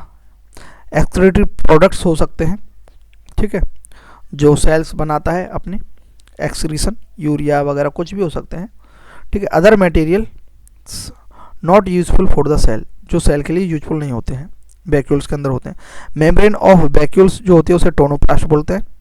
वैक्यूल की मेम्ब्रेन को क्या बोलते हैं, टोनोप्लास्ट बोलते हैं। इन प्लांट्स टोनोप्लास्ट फैसिलिटेट्स करता है transport of ion and other material against concentration gradient into the vacuoles. Plants के अंदर क्या है, जो टोनोप्लास्ट होती है, जैसे ये प्लांट सेल है, ठीक है, ये न्यूक्लियस है साइड में होता है प्लांट सेल में न्यूक्लियस, और वैक्यूल बहुत बड़ा होता है, ये क्या है, वैक्यूल है। तो ये क्या है, वैक्यूल की जो मेम्ब्रेन होती है उसे क्या बोलते हैं, टोनोप्लास्ट बोलते हैं, टोनोप्लास्ट, ठीक है। टोनोप्लास्ट क्या कर सकती है, आयन का ट्रांसपोर्ट कर सकती है या फिर मटेरियल का against concentration gradient into the vacuoles. यानी कि मान लेते हैं प्लांट्स के अंदर यहाँ वाटर ज़्यादा फिल हो गया है ना, और इस टोनोप्लास्ट के अंदर ऑलरेडी वाटर है, फिर भी क्या है, वाटर को अपने अंदर ले लेगा, ट्रांसपोर्ट कर लेगा अगेंस्ट कंसंट्रेशन ग्रेडियंट। मान लेते हैं यहाँ पर सोडियम आयन या फिर कोई हार्मफुल आयंस ज़्यादा हो गए, ठीक है, और इसके अंदर टोनोप्लास्ट ये वैक्यूल के अंदर ऑलरेडी हैं, तो भी ये क्या है, कंसंट्रेशन ग्रेडियंट के अगेंस्ट जो है ट्रांसपोर्टेशन कर लेगा, ठीक है। तो कंसंट्रेशन ऑफ वैक्यूल हमेशा ज़्यादा रहेगा साइटोप्लाज्म से, ये बात याद रखना है, ठीक है। किसी भी चीज़ की कंसंट्रेशन है ना, वैक्यूल की कंसंट्रेशन ज़्यादा रहेगी साइटोप्लाज्म से। In plant cell occupy up to 90% volume of the cell. Cell का 90% वॉल्यूम जो है वैक्यूल ही लेता है, किसके अंदर, प्लांट सेल के अंदर। Contractile vacuole present in amoeba, amoeba के अंदर कॉन्ट्रेक्टाइल वैक्यूल होता है, जो किस में, हेल्प इन एक्सक्रीशन में हेल्प करता है, यानी कॉन्ट्रैक्ट होकर के अपने मटेरियल को बाहर निकाल देता है। इन प्रोटिस्ट्स वैक्यूल होते हैं, form by engulfing the food. Food को जो प्रोटिस्ट्स जो होते हैं, प्रोटिस्टा जो किंगडम है उसके अंदर क्या है कि जो फूड है, फूड को ये सेल जो है अपने अंदर ले लेती है धीरे धीरे, और अंदर लेकर के क्या है, अंदर लेकर के क्या है, उसका ये वैक्यूल बन जाता है, फूड वैक्यूल बोलते हैं जैसे, ठीक है। एंगल्फ यानी खाना, ठीक है, लेना अंदर, ये वैक्यूल भी हमने पढ़ लिया है। तो हमने एंडोमेम्ब्रेन सिस्टम देख लिया। एंडोमेम्ब्रेन सिस्टम में, एंडोमेम्ब्रेन सिस्टम के अंदर क्या था, एंडोप्लाज्मिक रेटिकुलम था, गोल्जी अपैरेटस था, है ना, लाइसोसोम था, लाइसोसोम जिसके अंदर क्या थे, हाइड्रोलाइटिक एंजाइम थे, प्लस और क्या था, वैक्यूल था। वैक्यूल के अंदर जो भी एक्सक्रीटरी प्रोडक्ट हैं वो होते हैं, और वैक्यूल की कंसंट्रेशन प्लांट के अंदर हमेशा साइटोप्लाज्म से ज़्यादा होती है, ये हमने देख लिया था, ठीक है। अब देखते हैं माइटोकॉन्ड्रिया, ठीक है, वेरी इंपॉर्टेंट चीज़ है ये माइटोकॉन्ड्रिया। इसमें कुछ फैक्ट बताऊंगा मैं आपको, फिलोसॉफिकल फैक्ट्स भी बता दूंगा, ठीक है, जो मैंने खुद से जो है सोचे हैं, जो बिल्कुल साइंटिफिक है, ठीक है। Unless specifically stained are not easily visible under microscope. जब तक हमें इन्हें स्टेन नहीं करेंगे, यानी कि रंगेंगे नहीं, रंजित नहीं करेंगे, स्टेन यानी वही होता है ना हिंदी में, are not easily visible under microscope के अंदर नहीं देखे जा सकते। Number of mitochondria per cell variable depending on the physiological activity of the cell, यानी कि कोई सेल कितना फिजियोलॉजिकल यानी कि फिजिकल वर्क कर रही है उस पर डिपेंड करता है नंबर ऑफ माइटोकॉन्ड्रिया। जैसे देखो हम मैक्सिमम टाइम बैठे रहते हैं या खड़े रहते हैं, तो हमारी जो पीठ है, बैक है, उसके अंदर जो मसल्स हैं उनके अंदर जो है माइटोकॉन्ड्रिया बहुत ज़्यादा होती हैं। हालांकि वो क्या है, वॉलेंट्री सेल्स हैं, यानी कि है ना, white muscle cells, white muscles हैं, रेड मसल्स वाइट मसल्स होते हैं ना, वॉलेंट्री इनवॉलेंट्री। तो ये वॉलेंट्री है, हम चाहें जब दुख सकते हैं, मुड़ सकते हैं, लेकिन उनके अंदर नंबर ऑफ माइटोकॉन्ड्रिया ज़्यादा है, तभी तो हम बहुत लंबे समय तक खड़े रहते हैं, ठीक है, बैठे रहते हैं, ठीक है, फिर भी हमारी जो है कमर नहीं दुखती है। लेकिन अगर आप 1 घंटे अगर खड़े रह जाएं तो आपके पैर दुखने लग जाएंगे, क्योंकि वहाँ पर माइटोकॉन्ड्रिया कम है, ठीक है। टाइपिकली सॉसेज शेप होती है, सॉसेज शेप होती है, या फिर सिलेंड्रिकल। सॉसेज मतलब एक प्रकार का, इस प्रकार का ये स्ट्रक्चर होता है, सिलेंड्रिकल होती है ना। डायमीटर क्या होता है, 0.2 to 1 माइक्रोमीटर का डायमीटर होता है, एवरेज लेते हैं तो 0.5 माइक्रोमीटर का इनका डायमीटर होता है। लेंथ 1 माइक्रोमीटर टू 4.1 माइक्रोमीटर की इनकी लेंथ होती है, ठीक है। माइटोकॉन्ड्रिया ऐसे लेंथ जो होती है 4.1 माइक्रोमीटर तक होती है, 1 से, ठीक है, ये माइटोकॉन्ड्रिया होती है। डबल मेम्ब्रेन बाउंड सरफेस होती है, डबल मेम्ब्रेन बाउंड स्ट्रक्चर होती है, ठीक है। आउटर मेम्ब्रेन होती है, ये रेड आउटर मेम्ब्रेन है, और ये जो ये ग्रीन सी है ये इनर मेम्ब्रेन है, और आउटर और इनर मेम्ब्रेन के बीच में इंटर मेम्ब्रेन स्पेस है, ठीक है, इंटर मेम्ब्रेन स्पेस है। और जो ये है, ये जो है ये मैट्रिक्स है, इनर मेम्ब्रेन के अंदर मैट्रिक्स होता है। और ये जो फोल्डिंग है उन्हें क्या बोलते हैं, इन फोल्डिंग्स को क्या बोलते हैं, क्रिस्टा, ठीक है। यहाँ पर ये एआई ने गलत कर रखा है, मैंने पहले ही बता दिया, ये जो मेरे खुद के नोट्स हैं, बस मैंने राइटिंग के लिए उस पर लिखवाए हैं, ये जस्ट बहुत अच्छे लिखे हैं, ठीक है। तो मैं इनको थोड़ा सा, तो ये तो क्या है, ये फोल्डिंग है, ये फोल्डिंग जो होती है, इन फोल्डिंग्स को क्या बोलते हैं, क्रिस्टा बोलते हैं, और सिंगल को क्रिस्टी बोलते हैं। ये बात याद रखना, फोल्डिंग जो होती है इसके अंदर क्रिस्टा बोलते हैं, किसके अंदर, माइटोकॉन्ड्रिया के अंदर। और गोल्जी अपरेटस के अंदर जो वो ट्यूबुलर फॉर्म होती है उन्हें क्या बोलते हैं, सिस्टर्नी बोलते हैं ना, सिस्टर्नी, ध्यान रखना, ठीक है। डबल मेम्ब्रेन बाउंड स्ट्रक्चर होती है, outer and inner membrane divide it's lumen distinctly into 2 aqueous compartments, that is outer compartment and inner compartment. देखो, एक तो इनर कंपार्टमेंट किसके अंदर हो गया, इनर मेम्ब्रेन के अंदर का जो कंपार्टमेंट है, इनर कंपार्टमेंट है, उसे हम मैट्रिक्स बोलेंगे।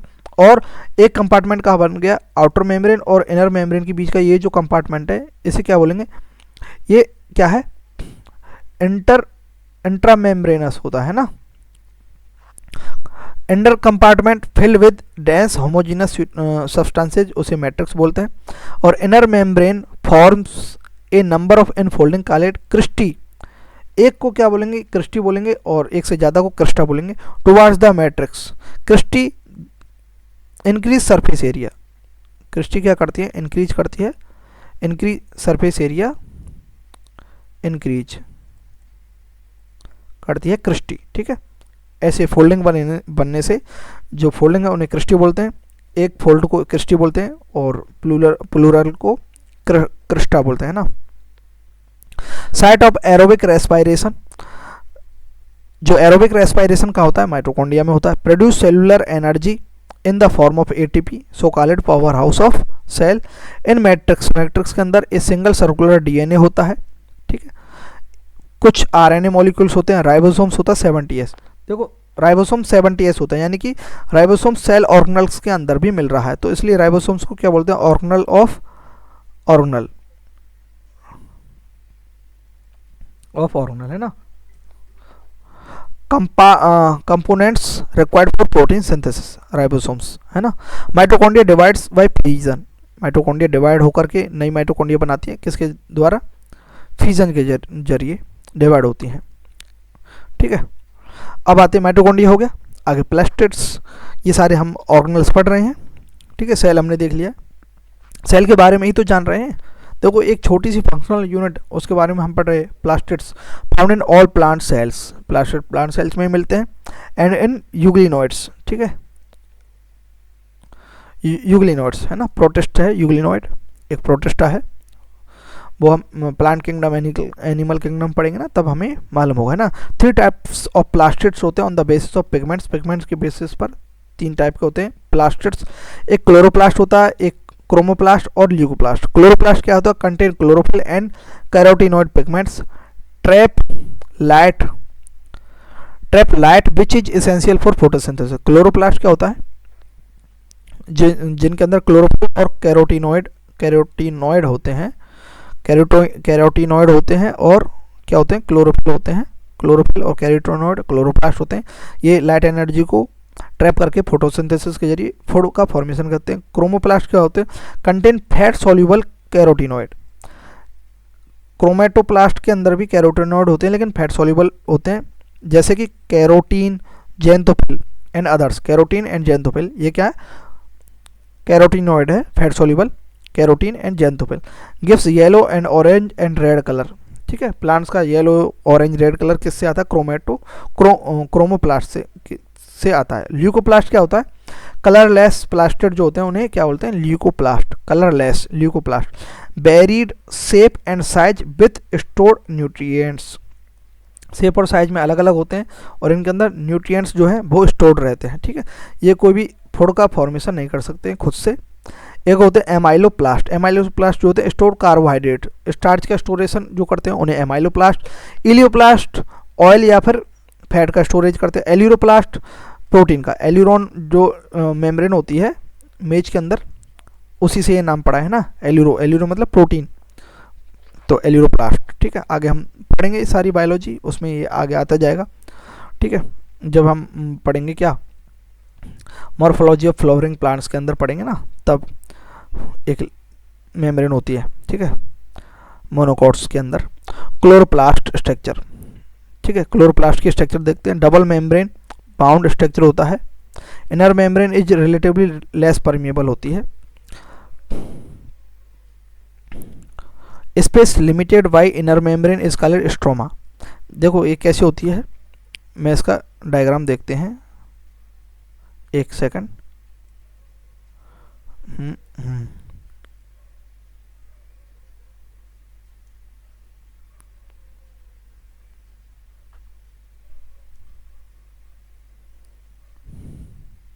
मिल गया। तो देखो प्लास्टिड एंड क्लोरोप्लास्ट ये होता है ना। क्लोरोप्लास्ट की क्या होता है कि इसके अंदर क्या होता है, देखो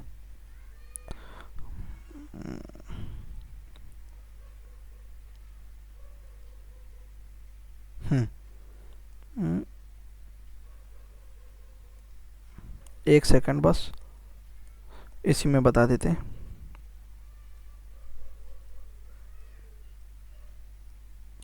ठीक है, क्लोरोप्लास्ट में आउटर मेम्ब्रेन होता है, डबल मेम्ब्रेन को होती है। तो इनर मेम्ब्रेन के अंदर का जो मटेरियल है, इनर मेम्ब्रेन का जो स्पेस है उसे स्ट्रोमा बोलते हैं। Inner space containing enzyme DNA 70S ribosomes होते हैं इसके अंदर स्ट्रोमा। स्ट्रोमा लेमेली क्या होता है, जो थैलेकॉइड्स होते हैं। ग्रेना क्या होता है, जो बहुत सारे थैलेकॉइड्स मिलकर के stacks of thylakoid like coins एक के ऊपर कॉइन रख देते हैं, ठीक है, ऐसे ही थैलेकॉइड्स को रख देते हैं, उसे ग्रेना बोलते हैं। एक यूनिट को तो ग्रेनम बोलते हैं, बहुत सारी यूनिट को ग्रेना बोलते हैं, ठीक है। ल्यूमन क्या होता है, lumen inside the thylakoid. Thylakoid क्या होता है, ये जो एक यूनिट है ना, ये इसकी ग्रेना की, ये थैलेकॉइड है, फ्लैटन सेक लाइक होती है, जैसे कॉइन होता है ना, सिक्का होता है, ऐसी होती है ये यूनिट थैलेकॉइड्स, ठीक है। और ये आउटर मेम्ब्रेन है, ठीक है, और ये इनर मेम्ब्रेन है। इनर मेम्ब्रेन के अंदर स्ट्रोमा होता है, और ये जो ग्रेना होते हैं, ये जो थैलेकॉइड्स एक के ऊपर एक थैलेकॉइड्स बने होते हैं, उन्हें ग्रेना बोलते हैं। दो ग्रेना को जो कनेक्ट करता है, देखो ये कनेक्ट कर रहा है दो ग्रेना को, इसे क्या बोलते हैं, स्ट्रोमा लेमेली बोलते हैं, कनेक्ट ग्रेना, ठीक है। तो ये ऐसी स्ट्रक्चर होती है थैलेकॉइड की, क्लोरोप्लास्ट की, ठीक है। आते हैं ये है ना, खाते हैं हम यहाँ, उसे स्ट्रोमा बोलते हैं। Thylakoids are flattened membranous sac present in stroma. Stroma के अंदर जो फ्लैटेंड मेम्ब्रेनस सैक होते हैं ऐसे कॉइन लाइक, उन्हें क्या बोलते हैं, थैलेकॉइड बोलते हैं। Arrange in the stack like piles, pillar जो पिलर्स के रूप में जो होते हैं ऐसे बहुत सारे, तो इस पिलर्स के रूप में अरेंज होते हैं ये जो थाइलेकॉर्ड्स होते हैं, उसे क्या बोलते हैं, ग्रेना बोलते हैं। और इंटीग्रेनल और या ये ग्रेना बोल सकते हैं या फिर इंटीग्रेनल थाइलेकॉर्ड भी बोल सकते हैं। स्ट्रोमा लैमेली क्या है, membranous tubules connecting the thylakoids of different grana, अलग अलग ग्रेना के जो थाइलेकॉर्ड्स हैं उनको जो कनेक्ट करने का काम करती है वे क्या करती है, स्ट्रोमा लैमेली करती है। Membrane of thylakoid enclose a space is called lumen, जैसे ये कोई थाइलेकॉर्ड है, इसके अंदर की जो स्पेस है मेम्ब्रेन के अंदर, थाइलेकॉर्ड की मेम्ब्रेन के अंदर जो स्पेस है उसे क्या बोलते हैं, ल्यूमन बोलते हैं, ठीक है। स्ट्रोमा के अंदर क्या होते हैं, एंजाइम्स होते हैं required for synthesis of carbohydrates and protein, protein और कार्बोहाइड्रेट्स बनाने के लिए क्या होते हैं, एंजाइम होते हैं। और क्या होते हैं, small double standard circular DNA भी होता है और राइबोसोम होता है 70S। इसको हम डिटेल में कहाँ पढ़ेंगे, मॉर्फोलॉजी के अंदर पढ़ेंगे, प्लांट्स के अंदर, जब प्लांट किंगडम पढ़ेंगे उसके अंदर, प्लांट्स के अंदर हम अच्छे से पढ़ेंगे, सॉरी उसके अंदर पढ़ेंगे हम फोटोसिंथेसिस के अंदर बहुत अच्छा पढ़ेंगे, फोटोसिंथेसिस प्लांट फोटोसिंथेसिस पढ़ेंगे ना, तो पूरी स्ट्रक्चर पढ़ेंगे। स्ट्रोमा के अंदर ये कार्बोहाइड्रेट्स वगैरह बनते हैं, कैसे फूड बनता है, आगे सारी चीज़ पढ़ेंगे ना। राइबोसोम्स देखते हैं, first observe by George Palade. George Palade ने 1953 में राइबोसोम्स को ऑब्जर्व किया था एज डेंस पार्टिकल, एक डेंस पार्टिकल की फॉर्म में, compose of RNA and protein. जो राइबोसोम्स है किसका बना हुआ होता है, आरएनए एंड प्रोटीन का बना हुआ होता है। In eukaryotic cell 80S types, दो सब यूनिट होते हैं, दो प्रकार के होते हैं राइबोसोम्स, एक 80S एक 70S। 80S कहाँ पर, यूकैरियोटिक कौन कौन सी यूनिट से बना हुआ होता है, 60S एंड 40S सब यूनिट से बना हुआ होता है। प्रोकैरियोट्स के अंदर 70S होते हैं, 50S प्लस 30S से बना हुआ होता है, ये याद रखना है। 80S बड़ा है तो 60 प्लस 40, 70S एस क्या भी देखते हैं 50S प्लस 30S से बना हुआ होता है ना। एस क्या है, स्वेडवर्क्स यूनिट है, ये स्वेडवर्क्स यूनिट मतलब ये जो स्वेडवर्क्स थे उन्होंने ये यूनिट फाउंड की थी, इसलिए एस का मतलब स्वेडवर्क्स यूनिट है। इसका सीधी सा मतलब है सेडिमेंटेशन कोफिशिएंट है। सेडिमेंटेशन कोफिशिएंट का मतलब है indirectly measure of density and size, जैसे कि हम टेस्ट ट्यूब में लेंगे राइबोसोम्स के अंदर और फिर उसको सेंट्रीफ्यूगेशन करवाएंगे तो जिसकी डेंसिटी ज़्यादा होगी वो नीचे बैठ जाएगा, यानी कि सीधी सी बात है जो ज़्यादा डेंसिटी वाला होगा वो नीचे बैठेगा, तो 80S वाले नीचे बैठेंगे, उसके ऊपर 70S वाले रहेंगे राइबोसोम्स, ठीक है। राइबोसोम्स हो गया हमारा, ठीक है। मेनली याद यही रखना है, हम पहले भी देख सकते हैं, देख चुके हैं, ये नॉन मेम्ब्रेनस होता है, non membrane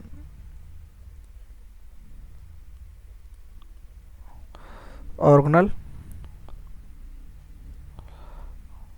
found in both types of cells, है ना, दोनों प्रकार के सेल्स में प्रेजेंट होता है। साइटोस्केलेटन देखते हैं, microtubules, microfilaments and intermediate filaments present in cytoplasm is collectively refer to as cytoskeleton.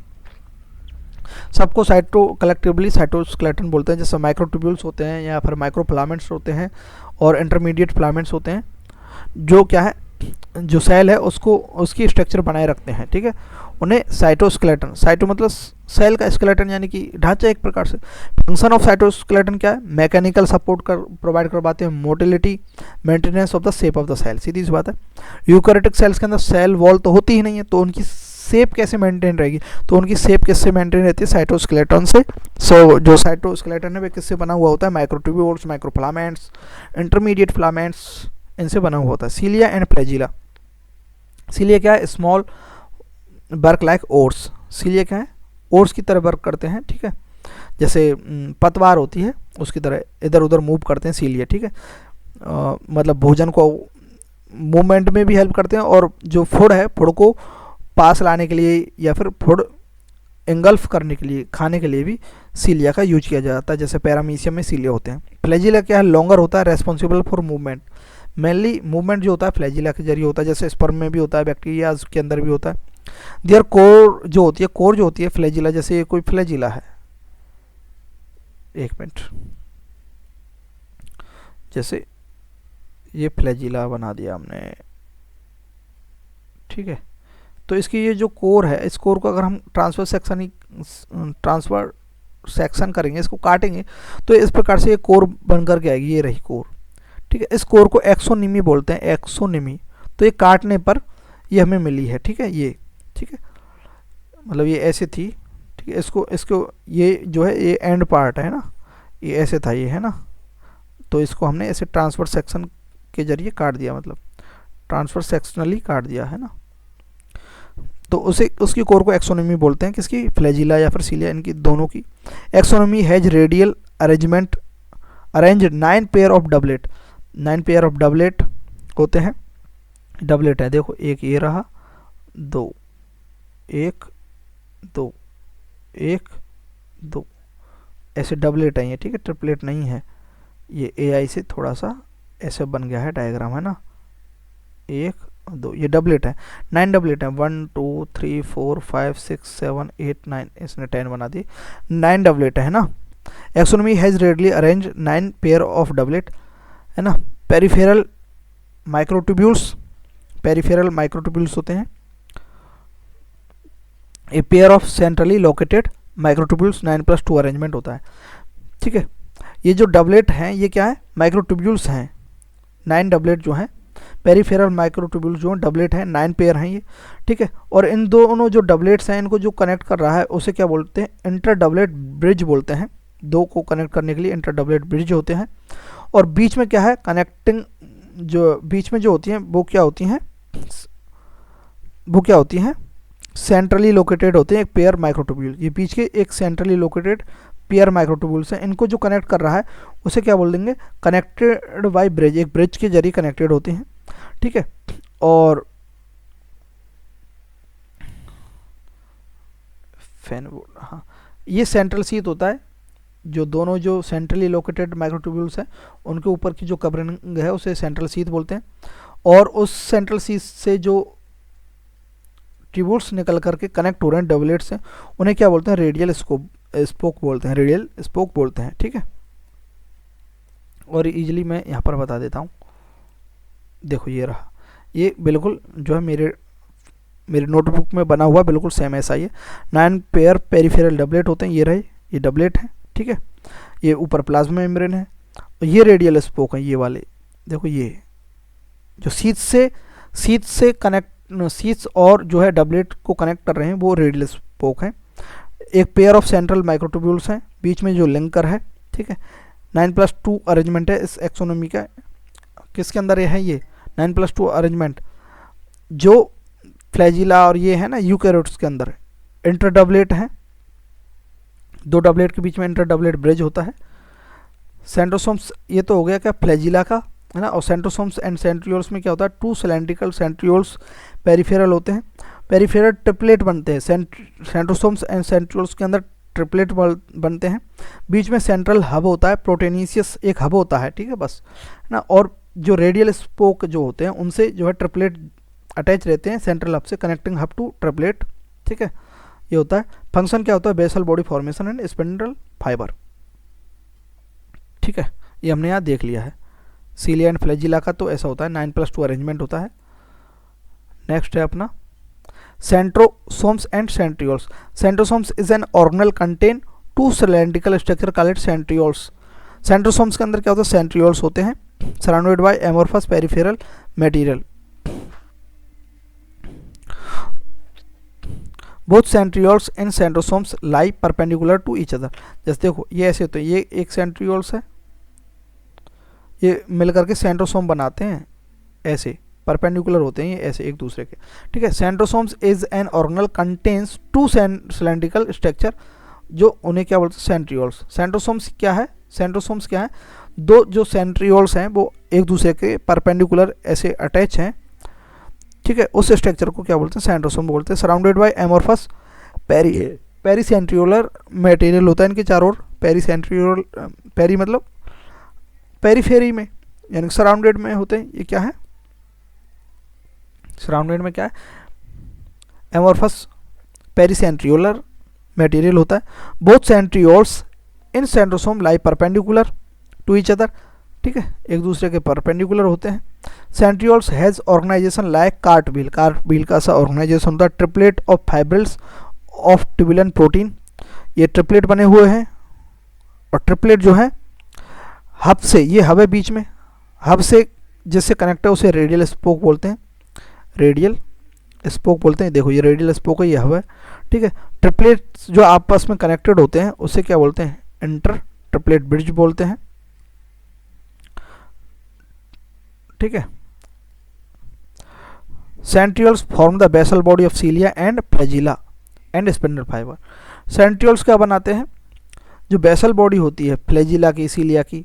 देखो फ्लैजिला या सीलिया जो भी होते हैं उनमें क्या होता है, एक तो ये जैसे फ्लैजिला है, ठीक है, ये क्या है, हुक बेसल बॉडी होती है, एक हुक। प्रोकैरियोट्स के अंदर है जो हमने फ्लैजिला देखा उसमें क्या था, बेसल बॉडी थी, बेसल बॉडी जहाँ से अटैच होता है, ठीक है। एक था उसमें हुक और क्या था, फिलामेंट। ये प्रोकैरियोट्स के अंदर था। यूकैरियोट्स के अंदर क्या होता है, बेसल बॉडी होता है, हुक नहीं होता और फिलामेंट होता है। तो जो ये फिलामेंट होता है उसका जो बेसल पार्ट है उसका अगर हम देखें तो उसमें फ्लैजिला का 9+2 अरेंजमेंट होता है ना। और इसका जो फ्लैजिला का या सीलिया का जो बेसल पार्ट है, बेसल बॉडी है, वो किससे बना हुआ होता है, सेंट्रियोल से। Basal body of cilia and flagella and spindle fibre भी किससे बनते हैं, सेंट्रियोल से, ठीक है। तो ये सेंट्रियोल्स हमने देख लिया। एक सेकंड, अब आते हैं हम न्यूक्लियस। लास्ट चल रहा है, एंड चल रहा है चैप्टर का। Nucleus in 1831 Robert Brown describe nucleus as cell organelle. 1831 में, ठीक है, न्यूक्लियस को डिस्क्राइब कर दिया था सेल ऑर्गेनेल के रूप में। Material of nucleus stained by basic dye was given the name chromatin by Flemming. Flemming ने क्या किया, न्यूक्लियस को स्टेन किया बेसिक डाई से, ठीक है। न्यूक्लियस क्यों है, नेगेटिवली चार्ज होता है न्यूक्लियस, ठीक है। जो डीएनए है नेगेटिवली चार्ज शो करता है डीएनए के पास, ठीक है। तो उसे हम किसके द्वारा स्टेन करेंगे, बेसिक डाई, बेसिक डाई के जरिए, क्योंकि बेसिसिटी क्या है, पॉजिटिविटी को शो करती है। बेसिक जो डीएनए जो है एसिड है, एक तो एसिड होता है DNA, deoxy ribo nucleic acid है, ठीक है, न्यूक्लियस के अंदर है ना। और ये क्या नेगेटिव चार्ज शो करता है ना। तो इसको किसने बेसिक डाई से स्टेन किया था, फ्लेमिंग ने, ठीक है। उसे उस टर्म को क्या, उस समय उसने क्या नाम दिया था, क्रोमेटिन। तो क्रोमेटिन किसने दिया था, फ्लेमिंग ने। ये बात याद रखनी है, यह आ जाता है question. In interphase nucleus highly extended and elaborate nucleoprotein fibre called chromatin, nuclear matrix और न्यूक्लियोलाई, ठीक है। इंटरफेज जो न्यूक्लियस है, ठीक है, उसके अंदर क्या है, हाईली एक्सटेंडेड होता है। जो मेटाफेज है, अब आगे हम देखेंगे सेल डिवीजन के अंदर, मेटाफेज के अंदर हम देख सकते हैं इजीली जो है क्रोमोसोम्स को, ठीक है। इंटरफेज के अंदर न्यूक्लियस हाईली एक्सटेंडेड होता है, मतलब खुला हुआ होता है, ठीक है। Nucleus is double membranous structure होती है। The space between two membrane called perinuclear space, ठीक है। तो 10 to 50 नैनोमीटर का स्पेस होता है न्यूक्लियस के बीच में। जैसे देखो ये रहा पेरीन्यूक्लियर स्पेस जो है 10 to 50 नैनोमीटर का होता है। ये आउटर मेम्ब्रेन है और ये इनर मेम्ब्रेन है। इसके बीच का जो स्पेस है पेरीन्यूक्लियर स्पेस होता है। और दो जो मेम्ब्रेन के बीच के अंदर जो एक पोर होता है, न्यूक्लियर पोर बोलते हैं, मूवमेंट ऑफ आरएनए प्रोटीन के बीच में होता है, ठीक है। और न्यूक्लियोप्लाज्म होता है, न्यूक्लियस के अंदर का जो मैट्रिक्स होता है उसे न्यूक्लियोप्लाज्म बोलते हैं। क्रोमेटिन ऐसे ये अरेंज है। न्यूक्लियर आउटर में मेम्ब्रेन होता है, इनर मेम्ब्रेन होता है। न्यूक्लियोलस क्या है, non membranous continuous with nucleoplasm, active protein synthesis होता है, ठीक है। और mature RBC and sieve tube cell lack nucleus है ना। नेक्स्ट देखते हैं न्यूक्लियर पोर्स क्या होते हैं। Due to fusion of two membranes, दो मेम्ब्रेन जो होती है, ये दोनों मेम्ब्रेन जो होती हैं उन दोनों मेम्ब्रेन के फ्यूज होने, आउटर मेम्ब्रेन और ये इनर मेम्ब्रेन, जब ये फ्यूज हो जाती है, इधर से भी ये फ्यूज हो जाती है, तो इसके बीच में जो स्पेस बन जाता है उसे क्या बोलते हैं, न्यूक्लियर पोर बोलते हैं। Movement of RNA and protein take place यहाँ पर न्यूक्लियर पोर के अंदर। न्यूक्लियोलस क्या होता है, न्यूक्लियोलस जो है ये नॉन मेम्ब्रेनस स्ट्रक्चर होती है। So content of nucleolus is continuous with nucleoplasm, nucleoplasm के साथ ही रहता है nucleolus. Site for active ribosomal RNA synthesis. तो आरएनए का जो राइबोसोमल आरएनए है उनका फॉर्मेशन या सिंथेसिस कौन करता है? न्यूक्लियोलस होता है, जिसके अंदर प्रोटीन्स का ज़्यादा सीक्रेशन होता है या फिर ज़्यादा सिंथेसिस होता है, तो सीधी सी बात है उसमें न्यूक्लियोलस ज़्यादा नंबर में प्रेजेंट है। ठीक है, ये न्यूक्लियस देख लिया। अब देखते हैं हम chromosomes and microbodies. Chromosomes, chromatin contains DNA and some basic protein, histone protein होती हैं, और सम नॉन स्टोन प्रोटीन भी होते हैं, और कुछ आरएनए भी होते हैं किसके अंदर? क्रोमेटिन के अंदर। क्रोमेटिन जो है एक्सटेंडेड फॉर्म होता है डीएनए का। ठीक है, every chromosomes essentially has primary constructions that is called centromere. हर, जैसे जो कोई भी क्रोमोसोम है, जैसे ये एक क्रोमोसोम है, तो यहाँ हर किसी के पास एक प्राइमरी यानी प्राथमिक एक क्या होती है? कंस्ट्रक्शन साइट होती है। तो देखो यहाँ पर एक कंस्ट्रक्ट है, उसे क्या बोलते हैं? सेंट्रोमियर बोलते हैं। इसे, इस साइट को क्या बोलते हैं? सेंट्रोमियर बोलेंगे। ठीक है, on centromere a disc shaped structure present, उसे क्या बोलेंगे? काइनेटोकोर। ये सेंट्रोमियर है, इस पर एक डिस्क शेप्ड ऐसी स्ट्रक्चर होती है, डिस्क लगी हुई होती है, ऐसी डिस्क शेप स्ट्रक्चर होती है हर सेंट्रोमियर पर, डिस्क शेप स्ट्रक्चर होती है, उसे काइनेटोकोर बोलते हैं। यानी कि एक पेयर होती है on centromere disc shape, a pair of disc shape structure होती है यहाँ, ए पेयर। ठीक है, on basis of position of centromere, centromere के पोजीशन के बेसिस पर 4 टाइप के क्रोमोसोम होते हैं। तो देखो, अगर ये जैसे जो सेंट्रोमियर जो है अगर बीचों बीच में है, बिल्कुल मिडिल में है, तो उसे मेटासेंट्रिक बोलते हैं। Middle centromere form 2 equal arm बनाती है। जैसे ये है, मिडिल में है, ये क्रोमोसोम है, तो ये मिडिल में है सेंट्रोमियर, तो ये मेटासेंट्रिक है। अगर थोड़ा सा मिडिल से थोड़ा सा दूर है, centromere slightly away from the middle से थोड़ा सा दूर है, तो सब मेटासेंट्रिक बनाएगी। और अगर centromere close to the chromosome end, chromosome के एंड के क्लोज में है सेंट्रोमियर, तो उसे एक्रोसेंट्रिक बोलते हैं। और अगर है टर्मिनल सेंट्रोमियर, यानी कि बिल्कुल टर्मिनल पर है सेंट्रोमियर, है ना, और एक ही आर्म बन रही है एक प्रकार से, थोड़ा सा यहाँ पर है, टर्मिनल पर है, तो उसे टीलोसेंट्रिक बोलते हैं। ठीक है, सैटेलाइट क्या बोलते हैं? Satellite DNA non staining secondary constriction, जैसे स्टेन नहीं कर सकते, है ना, एट ए कांस्टेंट लोकेशन। जैसे कि यह बना देता हूं, जैसे कि ये मेटासेंट्रिक है, ये मेटासेंट्रिक है, एक मिनट, बराबर की आर्म है दोनों, एक यहाँ पर सेकेंडरी कॉन्स्ट्रक्शन बन जाता है मान लेते हैं, तो उसे क्या बोलेंगे? सेकेंडरी कॉन्स्ट्रक्शन बोलते हैं। ठीक है, माइक्रोबॉडीज क्या बोलते हैं? Many membrane bound minute vesicles called microbodies. ठीक है, माइन्यूट जो वेसिकल होते हैं मेम्ब्रेन बाउंड के सेल्स के अंदर प्रेजेंट होते हैं छोटे छोटे, उन्हें माइक्रोबॉडीज बोलते हैं। That contain various enzyme are present in both plants and animal, microbodies होते हैं। ठीक है, तो यहाँ हमारा चैप्टर जो है कंप्लीट होता है। सबसे ज़रूरी है वह है चरित्र। ये मेरे कुछ कोटेशंस हैं, कुछ थॉट्स हैं, विचार हैं मेरे। ठीक है, सबसे जरूरी क्या है? चरित्र है। चरित्र गया तो सब गया, है ना। The most important thing is character. ठीक है, तो यहाँ हम क्या करेंगे अब बताओ? यहाँ हम कर देंगे थैंक यू कर देंगे, यहाँ chapter complete. The cell complete हो गया, और यहाँ हम क्या करेंगे? Thank you.